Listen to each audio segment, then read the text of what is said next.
ایک روٹی والے کا واقعہ میں نے آپ کو سنانا ہے، اور یہ بڑے ہی مشہور و معروف بزرگ سے منسوب واقعہ ہے۔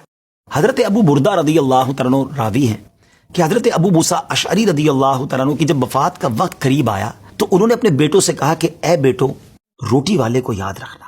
پھر یہ واقعہ خود ہی بیان کیا کہ وہ روٹی والا کون تھا۔ آپ نے کہا کہ ایک شخص تھا جس نے 70 سال اللہ کی عبادت کی، بڑی عبادت کی، مگر 70 سال بعد جب وہ باہر آیا تو شیطان نے اس کو بہکایا اور وہ ایک عورت کے فتنے میں مبتلا ہو گیا۔ 7 دن اور 7 راتیں وہ اس عورت کے ساتھ رہا، غلط کام ہو گئے۔ اب اس کو پھر شرمندگی ہوئی کہ یہ میں نے کیا کیا، 70 سال عبادت کی اور یہ 7 دن اور 7 راتیں میں نے گناہ میں گزار دی۔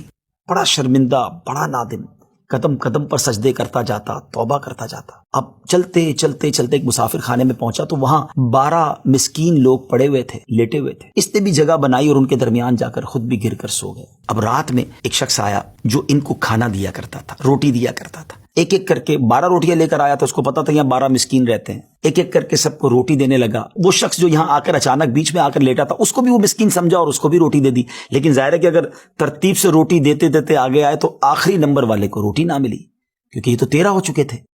تو بانٹنے والے سے اس مسکین نے کہا کہ تم نے آج مجھے روٹی کیوں نہیں دی؟ اس نے کہا میں نے تو سب کو ایک ایک روٹی دی، کسی کو 2 نہیں دی۔ کہا تم مجھے روٹی نہیں دے رہے ہو؟ میرا وہ ناراض ہو گیا کہ ٹھیک ہے، پھر تم اگر یہ سمجھتے ہو کہ میں بددیانتی کر رہا ہوں تو میں تمہیں کچھ بھی نہیں دوں گا۔ یہ کہہ کر وہ شخص تو چلا گیا، مگر وہ مسکین بیچارہ بھوکا رہ گیا۔ اب وہ شخص جس نے ابھی توبہ کی تھی، پہلے 70 سال کی عبادت بھی کی ہوئی تھی، اس کو خیال آیا کہ میری وجہ سے اس مسکین کو روٹی نہیں ملی ہے۔ بھوک اسے بھی بڑی تھی، مگر اس نے وہ روٹی اسے دے دی۔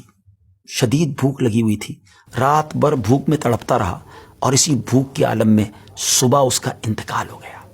حضرت ابو موسیٰ اشعری رضی اللہ تعالیٰ عنہ فرماتے ہیں کہ جب یہ شخص اللہ کی بارگاہ میں پہنچا نا تو ایک پلڑے میں اس کی 70 سال کی عبادت رکھی گئی، اور ایک پلڑے میں وہ 7 دن اور 7 رات کے گناہ رکھے گئے۔